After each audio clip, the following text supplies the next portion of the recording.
Rate increases for a gym owner, they can be terrifying without help. But here's what I heard when I asked about rate increases in Two Brain's private group for gym owners. Person one, we did a 12% rate increase last year and 4% last week with zero issues. Gym owner number two said, I increased rates on Jan 1 for personal training clients. It went great. Number three said, I just raised rates 3% last Friday. Zero people canceled and 3 asked for an even higher package. They wanted to pay more because they found new rates and new value in that situation. Number four, I failed miserably pre-Two Brain and had a few really successful ones in the last 3 to 4 years with the help of a mentor. Plural. He said successful ones in the last 3 to 4 years. So he's done it several times successfully. So rate increases do not have to be painful. That's good news because inflation is a thing. And many of us, like me, did not set our rates properly in the first place and have to fix them so our businesses don't go under. Today, I'm going to dig into another rate increase to help you get over your fears. This is Run a Profitable Gym. I'm Mike Warkentin. Please hit subscribe wherever you're watching or listening. And do me a favor, hit a like on this video if you're on YouTube. That would be a great help for us. I appreciate it. Now, Chris Lomen owns Ripple Effect Community Fitness in St. Paul, Minnesota. He raised rates in January, didn't lose a single person. So Chris, welcome. Are you ready to dig into this and help some gym owners? Yeah, let's do it. I'm excited about this. I love hearing this. My greatest fear when I was going to raise rates is everyone is going to leave. And my mentor said, it's not going to happen. Trust me. And it was really scary. And when I did it, nobody left. And that's a very common response, but it's not common if you raise rates the wrong way. And there are some things you can do that will really cause problems. Doing it with a plan usually works out great. So let's dig into this. First of all, set the table. What are the details of your January increase? Why did you increase? Like how much? What was the general response? Give us the 1,000-foot view. Yeah, so it had been a while. We were overdue for a rate increase. I felt good about where we were at for a long time because when we opened 5.5 years ago, so we started at a really good spot. So we'd only raised rates one time since then, back in like 2021, I think. So we were overdue for that. I just had some goals for where the gym needed to be with how expenses had increased. Our rent went up by 20% this year, things like that. So we needed to start to cover some of that gap. So that was one of the places we wanted to do it. So it was a pretty big increase. It was about 15%, which is about the top end of what Two Brain usually recommends to do at one 15 time. 15 is usually about the most. Otherwise, I'll do it stepwise. Yeah. So we did it. I just wanted to do the rip the Band-Aid off thing and not have to stagger it over a long period of time. So yeah, it was, that was what we upped it for about 15% across the board for all of our group rates. Okay. So that's interesting. Our personal training recently, last year. So this was just classes. How much did you up it in 2021? Do you recall? It was about $10 a month for people. So it was a smaller rate for most people. And that was where we were originally monthly. We're bi-weekly billing now too. So there's some nuance. So you bring an interesting point, and this is something that happens is like you set your rates and maybe you set them well. Like you said, you put yourself in a pretty good spot. I didn't do that, but that's a different story. But you did a good job of that. But then situations change because you come up on a rent increase or sometimes inflation is a major thing. And so if you're out there as a gym owner and you set your rates, even if you did it right 5 years ago, they might not be right now. And the only way to know that is to run your financials, look at your P&L statement, figure out your profit margins, figure out what you need to earn, what the business needs to earn to be healthy, and then change rates if you need to. And there are exact formulas for this. So Two Brain Mentor can show you on a spreadsheet that this is exactly what needs to happen. And Chris mentioned an important point. 15% is about the maximum you want to do at one time. Once you get over that, can be tricky, very tricky. And often what the Two Brain Mentor will do is like say, we're going to do, 8% here and then another 9% the next, in 6 or 8 months or whatever the plan is. But the idea is moving that in a way that it doesn't upset clients. Chris successfully put in 15%, which is going to fix things for the business in terms of like the rent you said went up a lot. You kind of have to do that, right? Like when your expenses go up, that eats it like rent. It eats into your top line right away or your bottom line, pardon me. Yeah, for sure. And every gym's a little different, but our classes are capped at 8 people. So we have a very small, tight knit community, and we want to keep that level of coaching and everything really high. So we have to have people paying a higher rate per person than some other gyms. Yeah. So that's just one of the ways we can't just keep adding more and more people to our classes. There's just not space for it. And that's not what we want. So this is a way for us to keep like moving along without having to compromise on that too. And that makes perfect sense because you could the other path that maybe I wouldn't recommend here is you could ram more people into that class and try and fill it up and get more, whatever, but that's not the vibe and that's not what you're selling. So by cheapening your product, you're reducing value, and that's not the greatest path. You went the other way and said, hey, we got a great product. We got a great space. We're here for the long term. This is what we're doing. We're going to raise rates here and deliver the best service we can without changing, the thing that you love. And that's a really strong play. You've done a rate increase before. So did you feel better about going into this one, or were you still nervous like I was? Oh yeah, for sure. I mean, so this is my second gym. My first gym we opened in 2014, had no idea what we were doing. Did the thing where like, oh, we're the new gym. We need to be the cheapest gym around. Yeah, I did that and too. So, that's a lot of this work of successful rate increases comes like in the how you set yourself up beforehand and the value show beforehand. But if your only kind of value proposition to people is that you're cheaper than the gym down the street, then when you're not cheaper anymore, then you're gonna like have a lot harder time. Right. So that's what happened the first time around. Like that $10 rate increase we did was like a much bigger deal. We did lose people. Yep. It was worth it in the long run. Because if someone's probably going to leave on a $5 or $10 increase, they were probably on their way out the door anyway. And we're still kind of looking for that. But yeah, but that's just part of it now. Like people know we're not the cheapest gym around. And like that's never been kind of our, proposition for people. So it makes it easier this time around. Still nervous though? Was it nerve-wracking to hit that button? Oh yeah. There's always that but I know again, we have, about 75, 80 members at our gym. So it's small, high average revenue per member, but small number of members. So I know people really well. And I sat there, thought through my head, like, who am I probably going to hear from? Yep.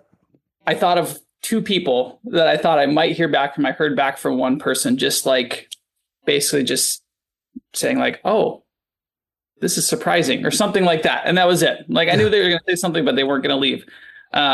But yeah, it's always nerve-wracking when you do it.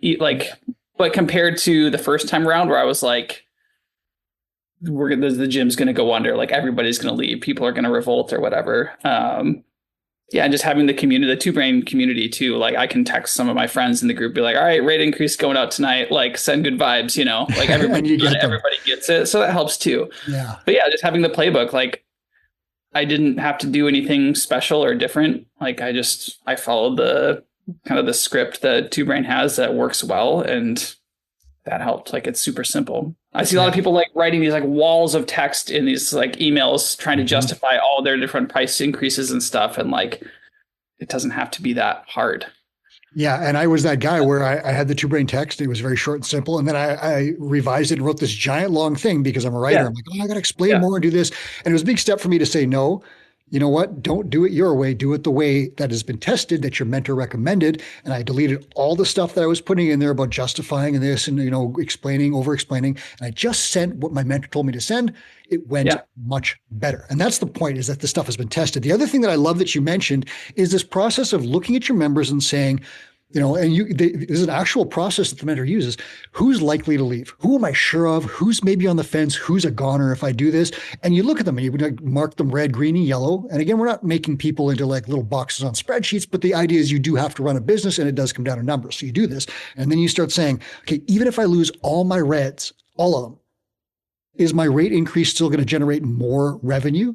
And for me, it was like, yes, it will. So this is a win no matter what, even if they lose, because I need to do this to fix the business, I'm going to earn more revenue, even if these people leave. And then when I bring in new people to replace them, it's at a better rate that's going to sustain my business and allow me to take a day off. You just got back from Mexico, did you not?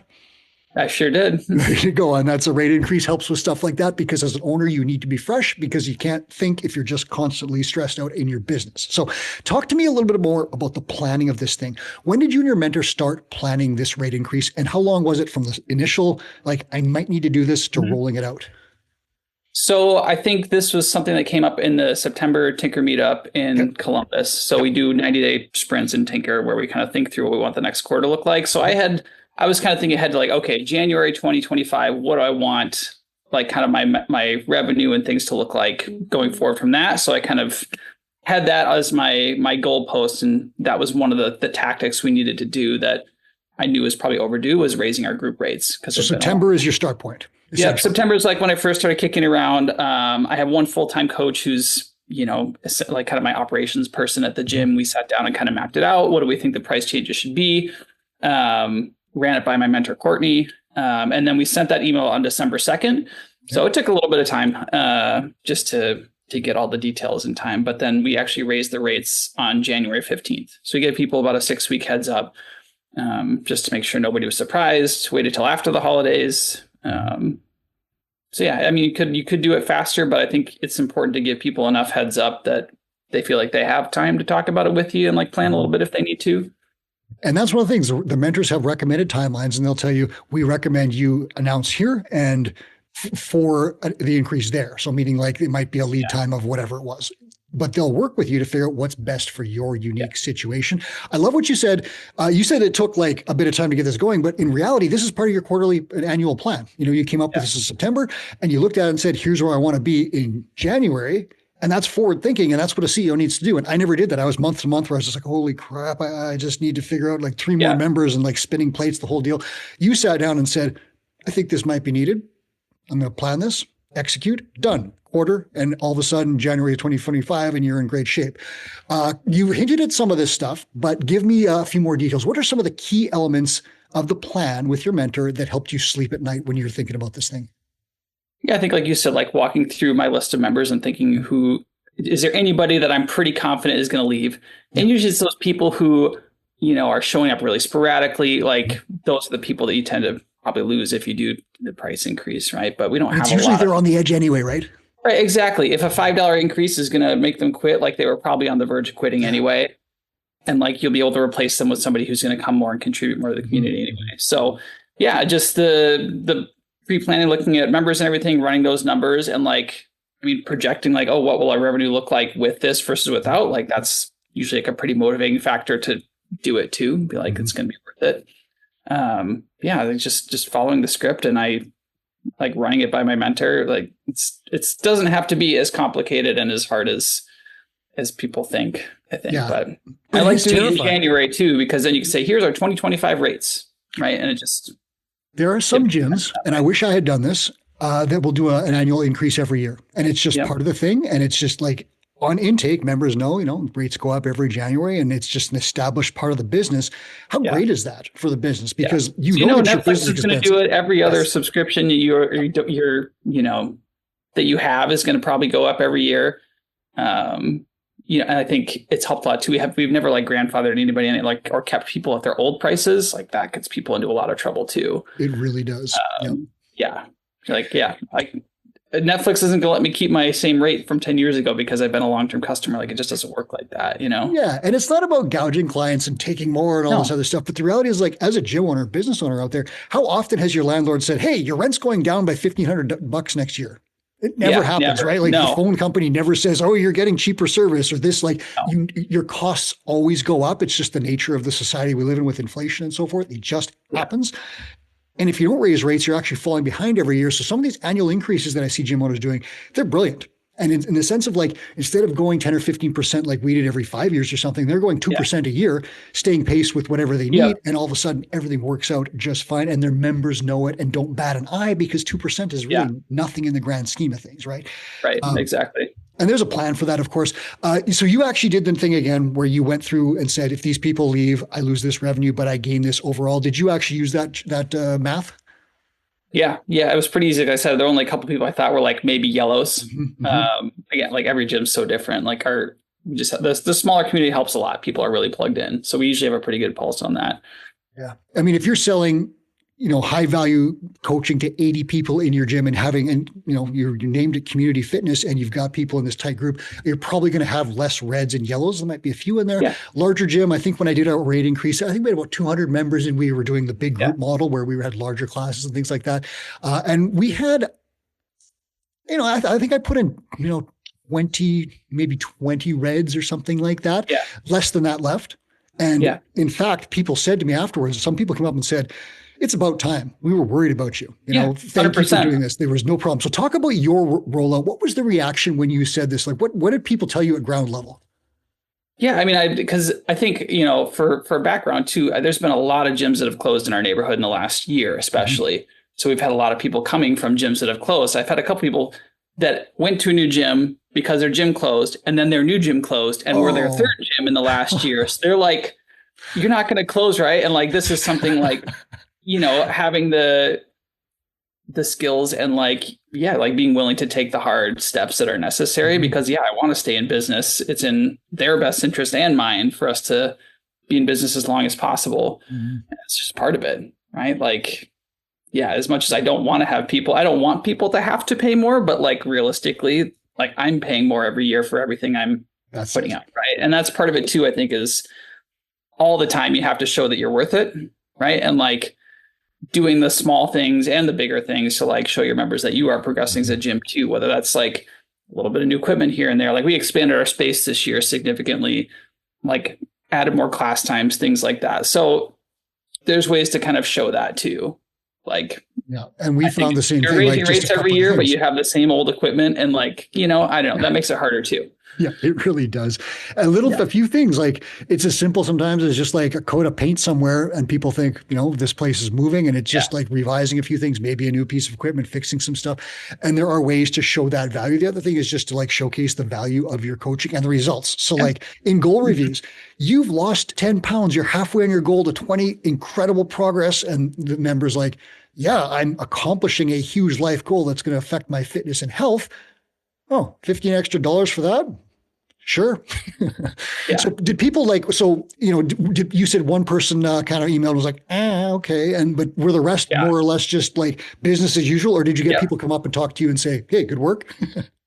No, like I said, a couple of those new people were like, kind of like this good. This is about time. Cause like when they came in for the intros, it was like, we were less expensive than they expected. So it was interesting, a different experience than I had my first time around with my first gym. What did people do there? How was the response then in 2021? Well, we had a lot more people like complain about it and like kind of talk to each other. It wasn't like it was a huge disaster, but again, like we were the cheapest gym around, and like a lot of people chose us because we were $10 cheaper than the place down the street. And then suddenly we're not. It's like, well, they felt like they had the rug pulled out from under them or something. It's called the race to the bottom, right? If you keep trying to be the cheapest in town, you got to keep dropping your rates to be the cheapest in town. And eventually, like, you got to find like 8,000 clients to $20 a month or whatever it is to pay the bills. It doesn't work like that. And especially in a coaching gym, being the race to sell the cheapest coaching is not a good race to be. You do not want to win that one, because like, let's say you're selling budget PT for $24.99. Like, what's that going to look like? How much do you have to sell to fill your gym, like, or to make the revenue? Not a good thing at all. And so that's an interesting thing that you said. It went way worse when you had marketed yourself as a cheaper gym. It went way better when you marketed yourself as like top steakhouse in town kind of thing. And we did that first time around. We had people who were grandfathered in, because like my first gym originally started in a 2-car garage. So like we had basically no overhead. So we could make it pretty cheap. Then we moved to like a big real gym space, and we let those people keep it for a while. So when we actually that was like a big jump for people. So that was hard. Like again, the grandfathering rates thing is just, it's not worth it. That's a tough one. And, if you're listening, there is a plan for this too, because some gyms have massive discounts in place. Removing discounts can be a rate increase, right? And you have to roll this out properly, right? But the best way to do this is just to stop offering discounts to new clients. That's your starting point, and you don't have to change anything because they don't know that there's a discount. You just stop offering the 10% discount. Everyone who comes in at that rate, at the real rate, is just business as usual. If you want to backfill, I would ask you to, check with a mentor on exactly how to do that. Because if, let's say, for example, I had some half price members and they were my founding members. I had a group of about 10 or 11, been with me for a very long time, and I had them at half price.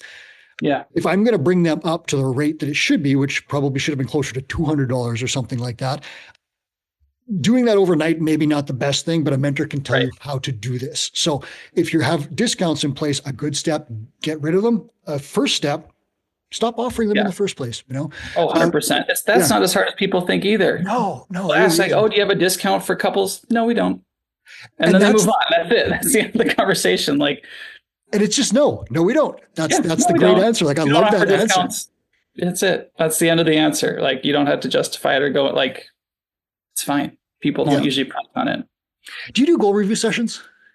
That's not something we're as good at as I'd like to be. Yeah, so that's something we've gone through phases where we're really good at it, and then some where we're not. We have a lot of clients who do hybrid memberships where they do group and PT. So like they're getting to check in a lot with coaches, like our smaller classes. It's easier for us to keep a pulse on people than some of the bigger gyms that have, the 20-person classes. Yeah, the reason I ask is because goal review sessions can be a great place to show value because you Yeah. get clients and every 90 days you meet with them and say, here's what you've done over the last 90 Yeah. days. Holy crap, you're making amazing progress. This is where we're going. We're going to adjust this plan slightly so you go even faster, but this is incredible progress and that builds a ton of value. I've heard from gym owners in your similar situation regularly that if you have a lot of PT and a small number of members, you're seeing every member so often and you're so tight that the goal review session sometimes doesn't fit into that plan as often as you like. But, obviously you see the value in it if it's something you're thinking about doing. But the point is that, in a PT setting, you can talk to these members, twice a week or 3 times a week. And you're telling them, dude, you lifted 5 pounds more than last month. Incredible work. And that's kind of a goal review session on the fly. So I get what you're saying there. But listeners, if you're out there and you don't do goal review sessions, they are a great thing to do to increase the value of your business. Meet with the members, tell them where they've been, tell them where they're going, congratulate them, high five them, adjust their prescriptions. That's coaching. You don't sell workouts, you sell coaching, and coaching is valuable. So that's a great way to raise the value of that. As we close this one down, Chris, gym owners listening, scared about increasing rates, what is the best thing that they can do to go forward? I think if you don't have a mentor, you should get one because it helps a lot to talk to people who have done it before, with hundreds of other clients, dozens of other gyms and everything. Like, you just got to do it. Like, it's not easy, especially if you're kind of trying to catch up and it's been a long time, but it's in your best interest, your client's best, your whole community's best interest that you stay in business for as long as you can. Part of that is just making sure you're actually making enough money to make it feasible for you as a gym owner. Like, I've been there where you're just working for free. It's not good. No. It's not going to last long. No. And get this, Chris, I started my gym in 2011, physical space, or 2012, I think. By 2014, I knew my rates were too low. And I literally put in Zen Planner, I put a rate increase, like increased membership prices in there. I didn't pull the trigger, I think, until I want to say 2019. So 5 years, I had those things sitting there. And I did the math on what it cost me. It was 6 figures. So 6 figures I lost because I just didn't make that change that I knew in 2014 I had to do. The cost of mentorship is not 6 figures. If someone had said, dude, here's how you do it. We're going to do it in the next quarter, exactly like this, and it's going to be fine. And you're going to make more money. I would literally have an extra 6 figures in my bank account. So I'd encourage you, listeners, if you have any doubts about this, book a link, call the link in the show notes and talk about it. And you can figure out the plan because the numbers are the important part. It's not a pie in the sky kind of thing. It comes down, exactly to data. And if you do that, things will work out much, much better. And I'll remind you, and Chris, I'm going to ask you about this after I say it. My position is that rate increases actually benefit your clients because they get better service, they get a better gym, they get better coaching, they get a less stressed owner, they get better gear, better equipment. They get all these things that come from a stable business as opposed to a frustrated, angry, overworked coach who's kind of cranky. And that was me. What do you think about that, Chris? Yeah, 100% agree. Yeah. Because it's all going to, the energy you bring as the owner is going to kind of permeate everything. So if you're burnt out and frustrated and barely getting by and having to scrap with rusty barbells and everything, that's a recipe for burnout. Do you know Greg Strow, the mentor? Yeah, I know who Greg is. Yeah. So listeners, Greg Strow is one of our senior mentors. He's been around for a long time. We did a show. I'm going to put a link in the show notes. He has done, at that point of the show, 81 rate increases with all his mentees. So 81 the number is approaching probably 100 now. Not one single gym lost all its clients and went under. So if you have any doubts about anything that Chris and I are saying here, go check out that show. And that's 81 rate increases where the gym came out better on the other end. Chris, thanks for sharing your story. I hope you get back to Mexico soon as a result of running a good business and being a great owner. Let's hope so. All right. That was Chris Lomen. I'm Mike Warkentin, and this is Run a Profitable Gym. Again, thanks for listening. Please hit a like on this show and subscribe so you don't miss any more just like it.